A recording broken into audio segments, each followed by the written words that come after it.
इसके बाद तकरीर है प्रोफेसर डॉक्टर शेख अजीमुद्दीन साहब की। यानी आपकी पर्सनालिटी तो कोई तारुफ की मोहताज नहीं है। आप उस्ताजुल असातिज़ा है। आप एसोसिएट प्रोफेसर है मराठवाड़ा कॉलेज में ऑफ एजुकेशन औरंगाबाद। आप प्रिंसिपल थे doctor Zakir Hussain college of education Khuldabad. Professor and head faculty of education integral university Lucknow and dean education integral university Lucknow. तो सर का ये मुख्तसर तारुफ है। मैं गुजारिश करता हूँ हमारे उस्ताद से कि वो आए और अपना खिताब पेश करे बउनवान लीडिंग विथ विजन। अस्सलाम वालेकुम। मेरा जो मौजू है बहुत दिलचस्प है, leading with vision. Education secretary तो मैनेजमेंट का नुमाइंदा है और उसके ज़िम्मे ये काम दिया गया है कि वो अपने इदारे की तालीमी तरक्की करे। अब स्कूल में इन सारी चीज़ों का जिम्मेदार हेड है। हेड को जो काम करना है मोटे पैमाने पे उसको हम एडमिनिस्ट्रेशन कहते हैं। तो एडमिनिस्ट्रेशन के बारे में माहिरीन तालीम ने कहा है कि एडमिनिस्ट्रेशन इज़ अ कॉइन, एक सिक्के की तरह है और उसके जो दो साइड्स हैं, सिक्के का एक साइड है मैनेजमेंट और दूसरी साइड है ऑर्गेनाइजेशन। मैनेजमेंट कंट्रोलिंग पीपल, लोगों को कंट्रोल करना। तो स्कूल में जो टीचिंग और नॉन टीचिंग स्टाफ होता है उसको कंट्रोल करने वाली शख्सियत हेडमास्टर होती है और तालीमी सेक्रेटरी का काम ये होता है कि वो हेडमास्टर की रहनुमाई करे। मैं अलीगढ़ एजुकेशन सोसाइटी के इदारों का तालीमी सेक्रेटरी हूँ। मुझे एक बहुत उम्दा नसीहत अशफाक अहमद साहब मरूम ने की थी। उन्होंने देखा हमारे मोडस ऑपरेंडी काम करने का तरीका, तो बहुत सारे काम हम करते थे। उन्होंने कहा कि शेख साहब, हमको काम नहीं करना है, हमको अपने सदर मुदर्रिसीन को काम करने के काबिल बनाना है। तो एजुकेशन सेक्रेटरी को एडमिनिस्ट्रेशन में मुदाखलत नहीं करना चाहिए, अपनी अथॉरिटी नहीं बताना चाहिए, बल्कि हेडमास्टर को उसके कामों में ताउन करना चाहिए हर तरह से। इंफ्रास्ट्रक्चर का मामला है, सपोर्ट करना चाहिए, उसकी ज़रूरियात है, उसको बहम पहुँचाना चाहिए और जहाँ उसको ज़रूरत पड़े उसमें हकीमाना तर्ज़-ए-अमल इख्तियार करना चाहिए। अब ऑर्गेनाइजेशन तो तंजीम होती है, टीचर्स हैं, सब्जेक्ट्स हैं, बाद लोगों की ज़रूरियात है, कोई लाइब्रेरियन है, कोई लैब असिस्टेंट है, कोई प्यून है। तो इन सब लोगों से काम लेने से ऑर्गेनाइजेशन चलता है। अब स्कूलों का जो एडमिनिस्ट्रेशन है वो जनरल एडमिनिस्ट्रेशन से ऑल टुगेदर डिफरेंट है। जनरल एडमिनिस्ट्रेशन में तो डांट डपट, धौंस, थ्रेट्स, इंक्रीमेंट रोक देंगे, ये सब चलता है। लेकिन एजुकेशन एडमिनिस्ट्रेशन को कहा गया है कि it is a democratic administration, यानी जमहूरी रूह। क्यों जमहूरी रूह? एक हेडमास्टर अकेला थोड़ी चुनाव करता, टीचर्स मेहनत करते तब जाके रिजल्ट आता। तो teachers are very valuable in an institution. उनकी खतरदानी, उनकी हिम्मत अफजाई, उनको सपोर्ट, ये हेडमास्टर की जिम्मेदारी में शामिल है। अब डेमोक्रेटिक एडमिनिस्ट्रेटिव प्रोसेस के 4 स्टेप्स बताए गए हैं, आप लिख लीजिए उसको। पहली स्टेप है प्लानिंग। अब ये जो लीडिंग विथ विजन है, यहाँ उसका बहुत बड़ा रोल है। वो कैसे? कि प्लानिंग में सबसे पहले आपको अपने इदारे के अहदाफ तय करना है, गोल सेट करना है। गोल सेटिंग, गोल ऐसे सेट नहीं कर सकते कि भाई आपका स्कूल तो जो है निचले लेवल पर है और आप अच्छे अंग्रेजी के स्कूल से उसका तकाबुल करने जा रहे हैं। थोड़े थोड़े से अपने लेवल को बढ़ाइए और ये देखिए कि वो हासिल होते हैं कि नहीं। अहदाफ सेट करना, बच्चों की तरक्की के अहदाफ सेट करना। मैंने औरंगाबाद में बहुत से हेडमास्टर्स को देखा ये काम करते हुए। वो बच्चों का रिकॉर्ड बनाते हैं, उनका बायोडेटा जमा करते हैं, उनकी फाइनेंशियल कंडीशन, सब सोशल कंडीशन वगैरह। लेकिन मैंने देखा कि वो अकेले कारकर्द हैं।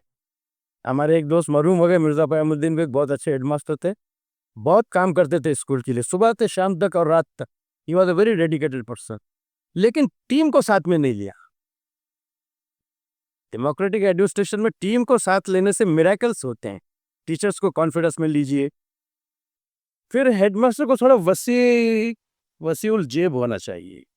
वो चाय नहीं पीना चाहिए, स्टाफ को भी कभी मीटिंग के बहाने कभी कुछ इज्तिमाई ताम, कभी स्टाफ के साथ पिकनिक, या बच्चों को भी पिकनिक को ले जाते हैं तो टीचर्स के साथ इज्तिमाई ताम। ये अब देखिए कैसा माहौल है। पता चल रहा है कि इसमें हेड कौन है और सबॉर्डिनेट कौन है, कोई पता नहीं सर। क्या कह रहा है वो? A framework for school administrators and headmasters, मिलजुल के काम कीजिए। इसको टेक्निकल लैंग्वेज में कहा जाता है प्लूरलिज्म, कि टीचर्स को अपने बराबर समझना, उनकी रिस्पेक्ट करना और उनको काम करने की तरफ राग़िब करना, रग़बत दिलाना, अट्रैक्ट करना। चलिए, एस्टेब्लिशिंग अ शेयर्ड विजन, यानी डेमोक्रेटिक प्रोसेस में ये है कि आप अपने टीचर्स के साथ बैठें, स्कूल के हालात का जायजा लें। टीचर्स को ग्रास रूट मालूमात होती है, बच्चों के करीब वही होते हैं ना, हेड उतना करीब थोड़ी होता। लैंग्वेज के टीचर जानता है क्या प्रॉब्लम है, मैथमेटिक्स के टीचर जानता है क्या प्रॉब्लम है, साइंस के टीचर्स जानते हैं क्या प्रॉब्लम है। उन प्रॉब्लम्स को सॉल्व करना और उसके लिए उनके तलबा का, पेरेंट्स का और टीचर्स का कोऑपरेशन इलिसिट करना, अच्छा रिस्पांस लेना, ये हेड की जिम्मेदारी है। तो टीचर्स के साथ बैठकर प्लानिंग की जाए और उसको दो तरीकों से हासिल किया जा सकता है। ये बात न्यू पॉलिसी ऑन एजुकेशन के इस डॉक्यूमेंट में बताई गई है, पेज नंबर 49। इससे क्या कहा? लीडिंग विद अ विजन, इसके दो कंपोनेंट्स हैं। Number 1, creating a culture of excellence. बहुत अच्छी बात, creating a culture of excellence. हर आदमी एक्सीलेंस की तरफ काम करे। हर सब्जेक्ट का टीचर, स्पोर्ट टीचर भी है उसमें, साइंस टीचर भी है, लेबोरेटरी वाले भी हैं। अभी आप देखिए कि हमारे अच्छे अच्छे स्कूलों में लेबोरेटरी से काम नहीं लिया जाता, और टीचर जनरली जो है आज भी अपना ट्रेंड नहीं बदला हमारा। हम बस वर्बलिज्म यानी ज़बानी तदरीस, अमली तरीके इख्तियार नहीं करते, अमली मिसालें नहीं देते, छोटे छोटे तजुर्बात नहीं करते। अगर इसका कल्चर बनाया जाए तो बहुत फ़ायदे हो सकते हैं उसके। अब ये जो बच्चों की अंग्रेज़ी कमज़ोर जो रह जाती, इसलिए कमज़ोर रह जाती कि मुश्किल अल्फाज के माने टीचर खुद बता देता, और दूसरी बात, पूरी अंग्रेज़ी उर्दू में पढ़ाई जाती। अच्छा इंग्लिश टीचर वो है जो सबक का अच्छा तर्जुमा तलबा को बता दे, लैंग्वेज खा कहीं कुछ आई नहीं उसको लैंग्वेज की।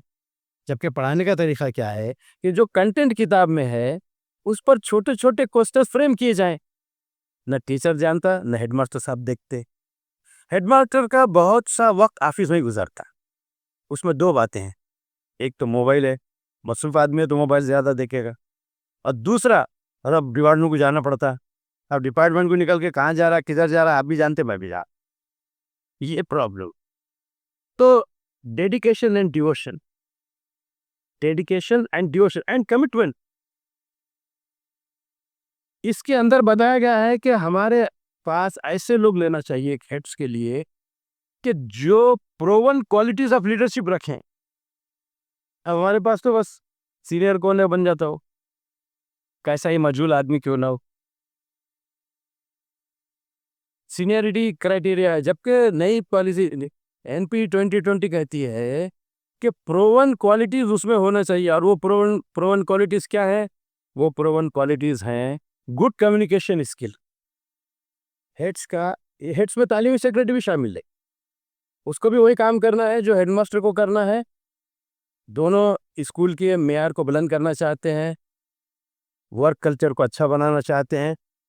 तो कम्युनिकेशन स्किल यानी जो चीज़ कह रहे हैं वो वाज़े और साफ हो। दूसरी बात, क्रिएटिविटी, कुछ नयापन हो, कुछ उसमें तख्लीकियत हो। कैसी तख्लीकियत? सिर्फ जुबानी पढ़ने से नहीं चलता। हमारे पास बहुत अच्छी क्वालिटी के टीचर्स आए इकरा में, और उन्होंने सबने उर्दू में, मराठी में, अंग्रेजी में खुद मजमून नवीसी खुद बोर्ड पे लिख के दिए बच्चों। किसी बच्चे को ऐसे लिखना नहीं आया। क्यों? मजमून नवीसी का तरीका ये है कि आप टॉपिक पर बच्चों से उनकी मालूमात पूछिए, उसके छोटे छोटे जुमले, या मैडम ने बहुत अच्छा लफ्ज़ इस्तेमाल किया सुबह, बुलेट पॉइंट्स। आजकल की पॉइंट्स को बुलेट पॉइंट बोलते हैं, हिंट्स बोलते थे पहले, अब मैडम तो बहुत गंदा बुलेट पॉइंट्स बोल रहे। की पॉइंट्स, हिंट्स, छोटे छोटे हिंट्स लिखिए। आप ताजमहल के बारे में लिखिए, तारीखी इमारत, खूबसूरत इमारत, मेवाड़ शाहजहां, मुमताज महल की याद में, और थोड़ा वाकया सुनाइए, बच्चे बराबर मजमून लिखेंगे उसके ऊपर। लेकिन ना इंग्लिश टीचर ये काम करता है, ना मराठी टीचर करता है, और ना उर्दू टीचर करता है। नतीजे में तलबा की लिखने की सलाहियत डेवलप नहीं होती। हमारे औरंगाबाद में अभी जो नए नए शोरा पैदा हो रहे हैं, ये जब तक हमारे स्कूलों में थे उनको शायरी नहीं आई। जाकिर हुसैन स्कूल में मैं था, कोई बच्चे को शायरी नहीं आई। बाहर जाके उसने मैदान में जो कुछ सीखा, उससे वो शायर बने, और अच्छे शायर बने। रात दिन मुशायरे होते परवरी में। तो अब आजकल तो वो शफी अहमद शफी रिटायर हो गए। तो एक्सपीरियंसेस और पोटेंशियल को काम मिलाना, किसी तालिब इल्म में क्या सलाहियत है, किसी टीचर में क्या सलाहियत है, उसको काम मिलाना। और एक खास खूबी जो बताई गई हेड्स की, वो ये बताई गई कि कॉन्फ्लिक्ट पैदा ना करे। कोई आदमी अगर समझ नहीं रहा है, अपनी राय दे रहा है, उसको खाइल करने की कोशिश ना करे, उसको मौका दे सुधारने का। और एक कोऑपरेशन का कल्चर पैदा करे। जब देखिए होता क्या, स्कूल में कोई भी काम नहीं करता, सब नॉर्मल काम करते, चाक एंड टाक, मतलब आते सुबह पढ़ाते चले जाते, एक्टिव रहते तनख्वाह की थी, एक्टिव रहते तनख्वाह की थी। बाकी सारे दिन कोई मजहूल, कोई लाइफ नहीं। तो बच्चे भी वैसे ही रहते। फिर डायनामिक टीचर्स के अंदर अगर डायनामिज्म हो, उनकी तैयारी हो, जो लेसन डायरी जो लिखने के लिए दी जाती, किसी स्कूल में नहीं लिखी जाती। हालांकि बहुत मुख्तसर है वो लेसन डायरी।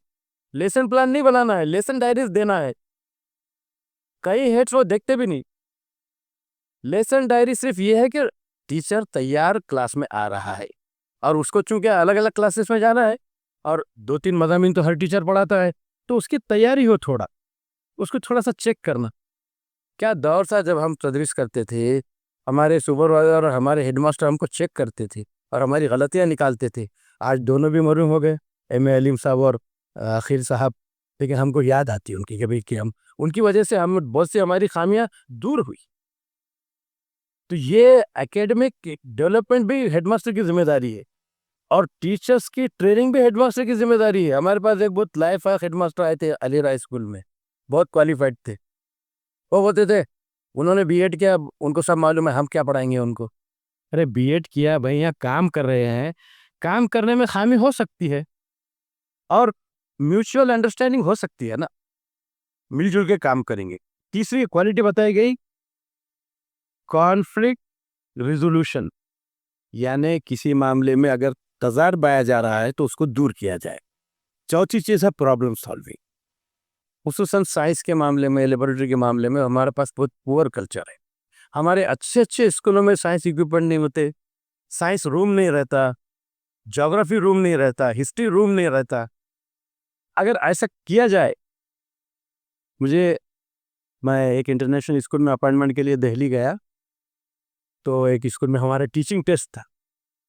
तो मैंने कहा मुझे 3 नक्शों की ज़रूरत है। तो बोले वो हिस्ट्री रूम में जाइए, world political map, political map of India, और मुझे जो पढ़ाना था हिंदुस्तान की तबई तकसीम, फिजिकल फीचर्स ऑफ इंडिया। तीनों नक्शे मुझे मिल गए और मेरा लेसन सक्सेसफुल हो गया। क्यों? आधा काम तो नक्शों नहीं कर दिए थे, सिर्फ एक्सप्लेनेशन देना था, और मैं सेलेक्ट भी हो गया। अब गया भी था, दिरहम भी कमाया हूं मैं। तो अच्छा स्कूल में हेडमास्टर और तालीमी सेक्रेटरी को मिलकर स्कूल की ज़रूरियात की तकमील करना चाहिए। हमारे पास एक सेक्रेटरी साहब थे, ये जब चीज़ें आई, मॉनिटर लेना है, ये करना है, हमारा स्कूल 3 फ्लोर है, तो उन्होंने क्या किया, वसाइल उतने नहीं थे, 3 गाड़ियां बनाई, हर फ्लोर पे एक गाड़ी, और वो गाड़ी पे मॉनिटर होता था, और वो सेट होता था, और बच्चों को बताया जाता था। अब आज तो वो क्यूआर कोड के जरिए हर लेसन के, आज तो हमारे पास हर क्लास में मॉनिटर है, सीसीटीवी कैमराज हैं हर जगह, और हेडमास्टर को बैठी जगह सब मालूम हो जाता। और भी जो क्वालिटीज बताएगी हेडमास्टर की, हिज ओन पर्सनल एग्जाम्पल, ये असल चीज, जो आदमी हेड कर रहा है क्वालिटीज के लिहाज से, उसको टीचर से सुपीरियर होना ही चाहिए। और अगर नहीं है तो बन सकता है। अपनी लैंग्वेज का इम्प्रूवमेंट, अपनी पर्सनालिटी का डेवलपमेंट, अपना बिहेवियर उनके साथ अच्छा, अपना डेडिकेशन उनके साथ अच्छा।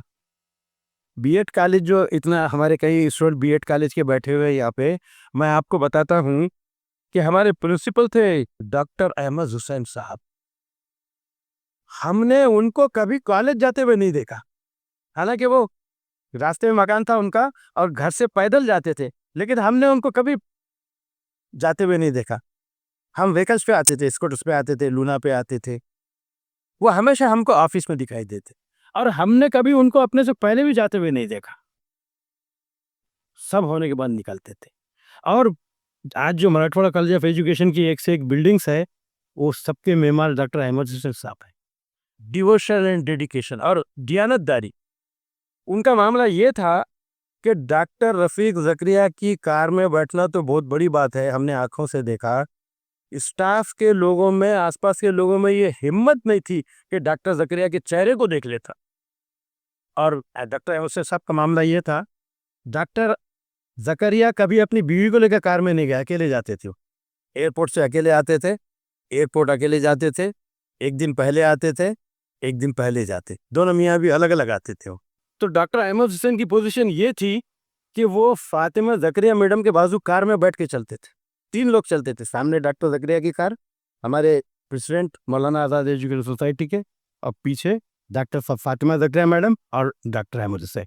ये उन्होंने अपना एक मुकाम बनाया था वहाँ पर। हमारे उस्ताद थे वो, उस्ताद थे और बाद में प्रिंसिपल भी बने हमारे। अब मेरे से बहुत नाराज होते थे, मेरा वतन नांदेड़, जाब औरंगाबाद, मुझे तो छुट्टियों की जरूरत होती थी, सीएल। उनके पास ये था कि सीएल लेना नहीं। अभी सीएल नहीं लेंगे तो काम कैसे करेंगे? सीएल तो एक दिन मैंने क्या किया, उनकी नाराजगी को, वो हमेशा सीएल दो तो ऐसी सूरत बनाते थे। मैंने कहा एक दिन इनसे बात कर लिए जाके, मैं जाके बैठ गया उनके पास। जी फरमाइए। अगर मैं अपनी फैमिली में सबसे बड़ा बेटा हूँ तो फिर तो मुझे छुट्टी लगती, कितने दिन की छुट्टी चाहिए? बोले 3 दिन दे दो। अरे भाई हेड है, आप प्यार से बात कीजिए। इस वाक़े पे उन्होंने रिटायरमेंट तक मुझसे नाराज रहे।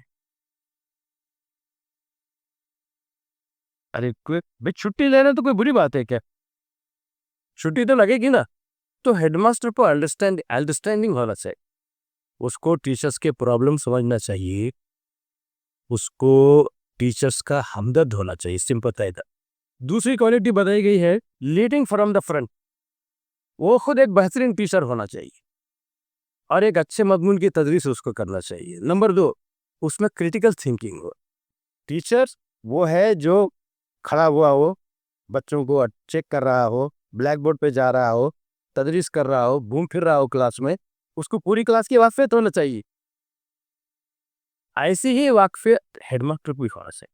उसको मौलाना रियाज फारूकी साहब जामे काशिफुल उलूम के नाजिम थे, उनसे एक आलिम दीन ने सवाल किया कि भाई एक हेड में सबसे पहली क्वालिटी कौन सी होनी चाहिए?